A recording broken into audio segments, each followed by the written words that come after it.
Power झंडा पंचायत में PM आवास में बड़ा घोटाला, मृतकों को भी दिए आवास, ग्राम में नहीं है आवास। शाहपुर ब्लॉक की पावर झंडा ग्राम पंचायत में प्रधानमंत्री आवास योजना में बड़ा घोटाला सामने आया है। ग्रामीणों द्वारा जब इसकी शिकायत क्षेत्रीय विधायक ब्रह्मा भलावी को की गई, जिसकी हकीकत जानने के लिए विधायक व ब्लॉक अध्यक्ष नरेंद्र मिश्रा अपने उपखंड ब्लॉक अध्यक्ष शिव कुमार मालवीय के साथ पावर झंडा पहुंचे, जहां उन्होंने उन हितग्राहियों से मुलाकात की जिनके नाम प्रधानमंत्री आवास शासकीय व पंचायत के रिकॉर्ड में बन चुके हैं, लेकिन यह मकान गांव में मौजूद ही नहीं है। सूची में दर्ज हितग्राही व उनके परिवार के लोगों द्वारा बताया गया कि ना तो हमारा मकान बना है, ना ही हमारे बैंक के खातों में धनराशि आई है। विधायक महोदय द्वारा बताए गए आंकड़ों के हिसाब से करीब 61 मकान रिकॉर्ड में पूर्ण हो चुके हैं, लेकिन यह मकान ग्राम में है ही नहीं। आश्चर्य की बात तो यह है कि जब क्षेत्रीय विधायक द्वारा खोज पड़ताल शुरू की गई तो ग्राम पंचायत रिकॉर्ड में 376 नामों की सूची मिली, वही वेबसाइट पर 303 नामों की सूची मिली, और जब सीईओ शाहपुर से हितग्राहियों की सूची मांगी गई तो उनके द्वारा मात्र 76 लोगों की सूची ही उपलब्ध कराई गई। इस हितग्राही की सूची में से रिकॉर्ड अनुसार 61 आवास ग्राम में बन चुके हैं, जो कि सिर्फ कागज पर है, लेकिन गांव में मकान है ही नहीं। ताज्जुब की बात तो यह है कि ग्राम के 5 लोग जिनकी की मृत्यु हो चुकी है, उनके नाम भी आवास बना दिए गए हैं, जैसे कि मृतक शिव चरण पंडारे, सुखन पंडारे, सेखू अखंडे निवासी ग्राम सेमलपुरा व अन्य 2 और हैं। जानकारी अनुसार जानकी देवी की मकान की राशि बैंक ऑफ बड़ौदा होशंगाबाद के खाते में ट्रांसफर कर दी गई है। सूत्र बताते हैं कि प्रधानमंत्री आवास के हितग्राहियों की धनराशि अन्य लोगों के खातों में ट्रांसफर कर निकाल बंदरबाट कर ली गई है। क्षेत्रीय विधायक ब्रह्मा भलावी का कहना है कि हमारे द्वारा इस विषय की शिकायत कलेक्टर महोदय को की जाएगी। अगर उनके द्वारा दोषियों के खिलाफ सख्त कार्रवाई नहीं की जाती है और हितग्राहियों को उनकी धनराशि व उसका लाभ नहीं मिलता है तो वह आने वाले समय में कमिश्नर व प्रदेश के मुख्यमंत्री व पूर्व मुख्यमंत्री कमलनाथ से भी मुलाकात करेंगे और इस मामले को विधानसभा के पटल पर भी उठाएंगे। ध्यान देने योग्य बात तो यह है कि शाहपुर ब्लॉक की 39 पंचायत में से एक पंचायत का यह हाल है, तो अन्य पंचायतों में क्या हो रहा होगा। पावर झंडा ग्राम पंचायत का पीएम हाउस का मामला है, जिसमें हितग्राहियों के अकाउंट में पैसा डाले थे और आवास बने ही नहीं। तो इस संबंध में ब्लॉक अध्यक्ष नरेंद्र कुमार मिश्रा, उपखंड ब्लॉक अध्यक्ष बबलू मालवी जी, हमने वहाँ जाके लोगों को सूचना दे के और ग्राम सभा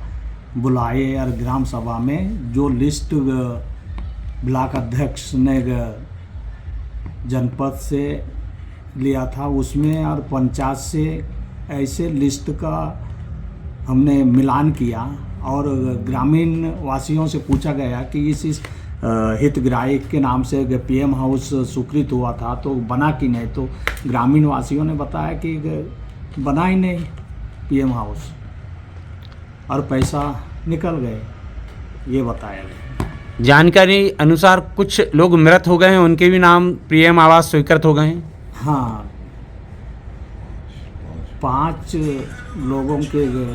मृत्यु हो गई है और वो लगभग 4-5 वर्ष पहले मृत हुए हैं, उनके भी नाम से पीएम हाउस स्वीकृत हुए हैं, उनके भी पैसा निकल गए हैं। इस विषय में आपके द्वारा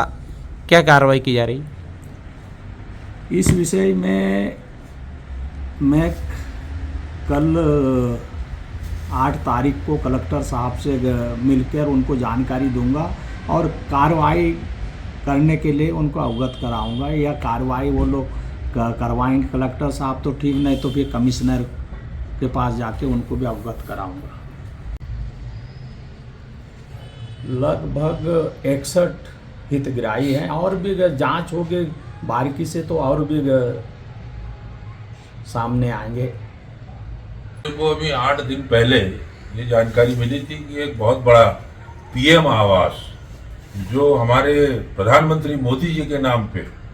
इस देश में पीएम आवास के नाम से जाना जाती है, ऐसी स्कीम, उसमें पावर झंडा में बहुत बड़ा घपला पीएम हाउस में हुआ है, जिसकी जानकारी मेरे को लगी थी। तो मैंने तत्कालीन जो अभी यहाँ की सीईओ है उनसे जानकारी की, मेरे को सूची चाहिए। विधायक जी से भी विधायक जी ने भी फ़ोन किया था कि वो सूची उपलब्ध कराएं।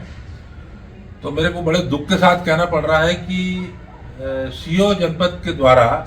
मेरे को जो सूची दी है वो आनन फानन में 67 लोगों की सूची दी है, 76 लोगों की सूची दी है। जबकि वहाँ पे जो जानकारी मेरे को मिली है कि मैंने ऑनलाइन सिस्टम से साइट पे जाके जब प्रधानमंत्री आवास ग्राम पंचायत पावर झंडा की निकाली तो 303 लोगों की मैंने सूची मेरी निकली। और जब ग्राम पंचायत स्तर पे विधायक जी के साथ आज ग्रामवासियों के साथ बैठ के जब इस मामले का हमने पूरा निचोड़ निकाला तो 377 मकान वहां पे पीएम आवास के बने। उसमें 60 मकान के करीब ऐसे हैं जिनके मकान ही नहीं है, और वो जो हितग्राही हैं उनका ये कहना है कि हमको मालूम ही नहीं कि हमारे खाते में पैसा डले, हमारे को पीएम आवास का पैसा भी नहीं मिला, ना हमको कोई जानकारी भी नहीं है, और ना वो वहां पर वो पीएम आवास ही नहीं है। इसमें दिक्कत इस बात की है कि अगर हम जानकारी मांग रहे हैं, एक जनप्रतिनिधि विधायक जिसको 1 लाख मतदाताओं ने अपना वोट दे के विधायक चुना है, और अगर सीओ से या मुख्य कार्यपालन अधिकारी से अगर विधायक जी अगर कोई जानकारी मांगे तो ये जानकारी भी उपलब्ध नहीं कराते हैं। इससे ये समझ में आता है कि ग्राम पंचायत गांव से लगा के और जनपद पंचायत और जिला तक की ये पूरी एक चैनल चली है, और इसको मैं नहीं नकार सकता कि सचिव, रोजगार सहायक और सरपंच ही ये छोटी मछली इसमें फंसे। मेरे को ये घटना ऐसी समझ में आती है कि इसमें बड़े बड़े लोगों भी शामिल है, और मेरे को दुख इस बात का है कि जो मंडल अध्यक्ष हैं हमारे भारतीय जनता पार्टी की, ये उसी गांव के और उस आदिवासी हैं। दिक्कत इस बात की है कि आप आदिवासी हैं और आदिवासियों का ही शोषण आपकी ग्राम पंचायत में हो रहा है, तो भारतीय जनता पार्टी का नेतृत्व क्या देख रहा है? आपने प्रतिनिधि नियुक्त किया है, और जो मंडल अध्यक्ष है वो सांसद का प्रतिनिधि भी है,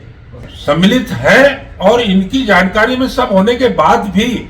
ये सत्ता में बैठे रहने के बाद भी इतना बड़ा घोटाला अगर उस ग्राम पंचायत में हो रहा है तो इससे दुख भरी बात और कोई नहीं हो सकती। और पीएम मोदी के नाम पर जो स्कीम है उसमें घोटाला हो रहा है, इस बात का दुख है। और कल कलेक्टर साहब से मिलने के बाद में अगर कलेक्टर साहब यथोचित कार्रवाई करते हैं जो हमको संतोषप्रद लगे तो ठीक है, अन्यथा दूसरे दिन कमिश्नर के पास विधायक जी और मैं भी जाएंगे, और उसके बाद कमिश्नर के पास से भी ये कार्रवाई नहीं होती है, इसमें संतोषप्रद कार्रवाई नहीं होगी,